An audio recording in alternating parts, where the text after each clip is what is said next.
Hi there, Alana Terry here. Want to wish you again happy new year. Hope that 2021 is treating you well so far. This topic is such a hard topic for me to talk about because I want to talk about bad habits that we can resolve to break this year. If you're watching this or listening to this later on, don't feel like you need to be in, the first week and a half of January for this to apply to you. The reason this is hard for me is because I really dislike giving ultimatums and I really dislike putting a negative slant on things. So I would so much more prefer to do something like good habits that you might want to start this year. But sometimes we really need to focus on what we need to cut out of our lives. This is Alana's version of tough love, which my guess isn't going to come across, hopefully, is too tough. But we're talking about bad habits to give up this year. And I've kind of divided them into three sections. There's health, your marketing side of things, and also your mindset. And so let's talk real quick about health. I've just got two things here that are bad habits that I would love to see you resolve to stop doing. One is having poor posture and not paying attention to your ergonomics. So when we're at the keyboard all day or sitting all day or for a large chunk of the day, there are so many ways that that's hard on our body. We're not going to go into all the details, but paying attention to your posture, to your back, your shoulders, your wrists. I just got a carpal tunnel flare up and I was really frustrated because I haven't been writing actively. And what I realized is my dog loves to play fetch so much that I've been throwing the ball for her in the house so much that it gave my entire lower forearm was on fire for a week before I realized that I was exacerbating the problem by playing with my dog, and now she's so sad and thinks I'm mad at her because I'm not throwing the ball as much. But please pay attention to your posture and to your ergonomics. So that's the first thing to stop doing is bad posture and bad ergonomics.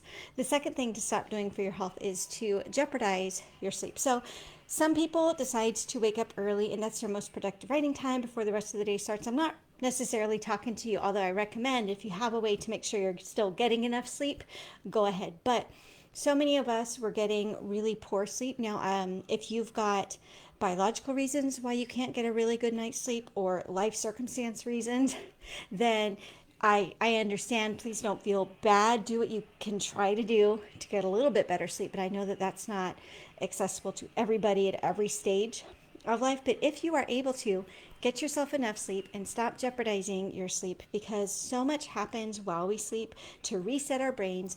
Our subconscious is given the chance to work out all of these plot problems and things like that. We get renewed energy. It renews our body, our brains. So get enough sleep. Those are the two bad habits I would love to see you give up that will improve your health. If we all stopped doing those things, we would be way healthier writers. And again, the reason we want to be healthy writers is so that we can have a long and productive and prolific career and have the energy that we need to keep on showing up and keep on doing the work. So now let's move on to marketing mistakes to stop doing.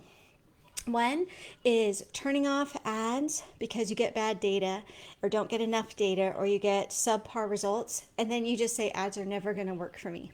Okay, so I've seen a lot of authors and I've gone with them deep dive into their ads dashboard to see what's working and what isn't. And what I see so commonly is someone will say, well, see, Facebook ads never work because a year and a half ago, I spent $7 in one day and I only sold one book. And so Facebook ads just don't work for me. And that's a slight exaggeration, but not a ton. So when we're deciding whether or not an ad works, we need to make sure we've got a decent amount of data, right? So if you came and told me that you had spent $15 with no sales or $20 or $25 with no sales, that's a lot different than saying, well, I spent $4 and I didn't see a sale and I can only afford to spend $4 per sale because that's as much as I get back and I need a little profit, so I turned it off. You need more data. Sometimes ads take a little bit of time for the ad platform to learn who your best targets are and things like that. So that's a big mistake that I see a lot is that either someone will look at an individual ad campaign and they'll see that it's not profitable, but they're not accounting maybe for things like KU page reads or series read through or sales on wide platforms, or they're just not looking at it long enough. They don't give the ad enough chance to become profitable because it spends $5 and they don't get a sale, so they turn it off. And then kind of along those lines is the problem of taking an experience like that and then saying, and therefore Amazon ads don't work for me, or and therefore Facebook ads don't work for me. You need to take a little bit more time than that before you can decide with certainty if an ad platform does or doesn't work for you. And then one more marketing mistake that I would love to see us all give up, and the bad habit I would love to see us all give up, is there's kind of two ways that it can go. It can be either too self-focused in how we talk about our books, or it can be too apologetic, and sometimes it can be both. So a rule of thumb with your ad copy, your newsletters, and everything, remember that it's not about you. It's about the reader. So a rule of thumb can be every time you say the word I, make sure that you've got like twice as many yous in there, that you're addressing the reader, that you're making sure they know it's about them. This applies to like newsletters. It applies to Facebook ad copy where it's a little bit more conversational style. This isn't necessarily about book blurbs, but here's an example of like a Facebook post that does all of the pet peeves that get under my skin as someone with marketing experience. It's, I'm so excited to tell you about my book. Okay, the reader doesn't care how excited you are. I'd say the one exception, if this is your debut, go ahead, be excited. But when you're getting to where you don't want to just say, look, guys, I did a thing, but you want to say, guys, this is a book that you're going to love. Make sure you're talking about them and not about you. And seconds to that, and sometimes these things happen hand in hand, and sometimes you have to work on just one of these issues. But that is coming across as apologetic about your book and not talking about your book with confidence. So when you say something like, you might decide to check out this book that I wrote, it makes it sound like you're asking them to do you a favor. Instead, you should make it sound so exciting that they can't wait to read it. So we need to work on the tone, and we need to come across with enthusiasm and confidence. You don't need to do it in a phony way, and it actually can be more inviting to the reader than making it all about you, right? So I know this might not be the kind of book you like to read, but maybe you want to see what I just published.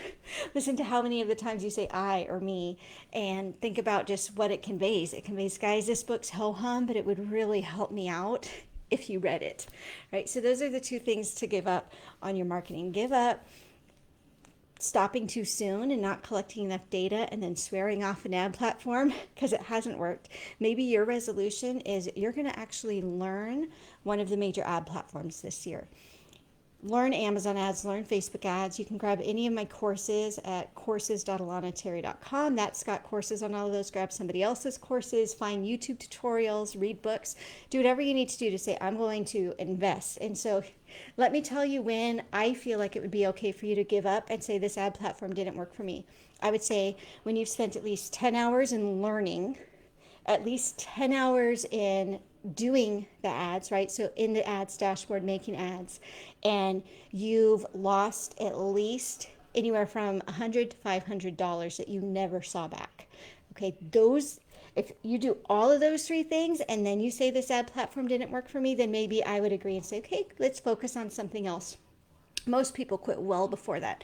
They quit after they read like one tutorial how to set it up, and they spend 30 minutes doing it, and then they lose $10, right? And so they turn it off and say that platform doesn't work for me. So stop doing that, and then stop apologizing about your book, and stop making your copy more about you and not about the reader. And lastly, I want to talk about some mindset bad habits that I would love to see us give up in this new year. One of those is comparing ourselves to others, especially others in your genre. There should be no competition at all. A really good author in your genre is not stealing readers from you. What they're doing is they're creating more demand for really, really, really good books in that genre. So let's say that in 2021, a totally brand new genre comes out. Let's say that it's gardening mysteries with aliens. So it's detectives who love to garden, who encounter aliens. So this becomes a hottest trend of 2021, which is not my prediction, by the way.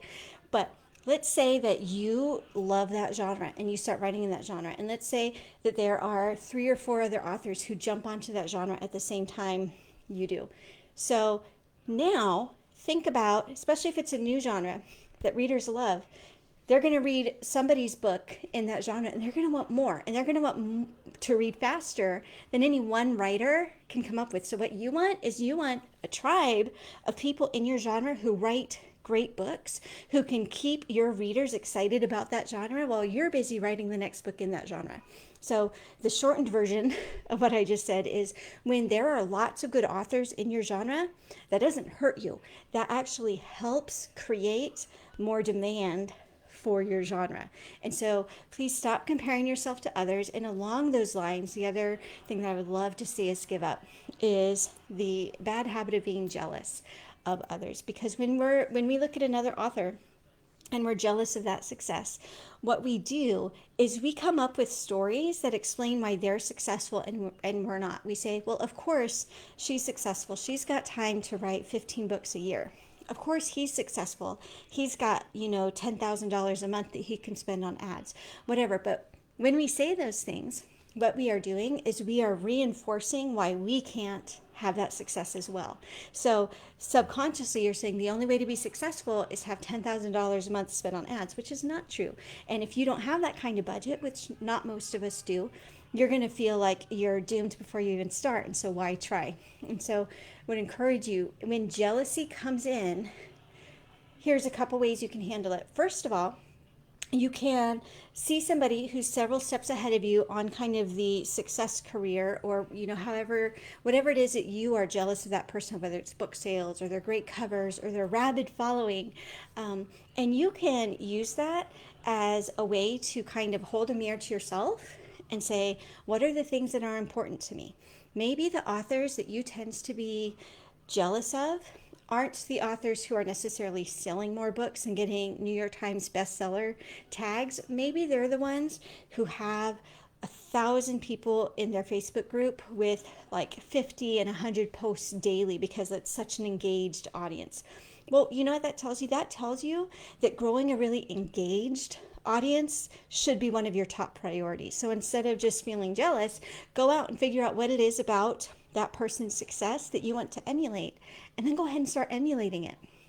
And then the last thing that I want to talk about, things that we can just give up so that we have a more successful and prosperous and creatively inspired new year, is giving up peer groups that do nothing but hold you back. And I want to give a caveat. I'm not saying that we cold turkey cut people completely out of our lives. There may become a time for that. That's totally between you and your loved ones. But I'm talking about maybe stepping away from groups that meant a lot to you at one point, but now you realize those people are holding you back.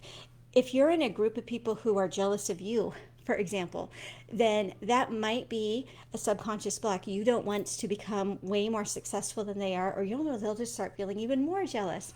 And so leveling up your peer group and the people who encourage and inspire you can absolutely have tremendous impact. And if you're saying, okay, where should I go to do that? I'll just give you two real quick examples and invitations. One is to our Patreon community at patreon.com/writingcave. This is kind of the love child of me and Melissa Storm. And we have a community of authors. We're on Discord together every day. We do writing sprints. We do weekly live calls. And everybody there is encouraging and success oriented. The other area where, if you really want to invest, it's the Successful Writer All Access membership, where you get access to all of my courses on marketing and productivity. There's over 20 courses in there at this stage. But then you also get regular live calls, usually in the 2 to 3 a month range. And again, it's a community of authors where we can encourage and inspire each other so that when you have a success, we all get to celebrate that with you. And so I hope that that gave you an idea of maybe one step out of all the things we listed.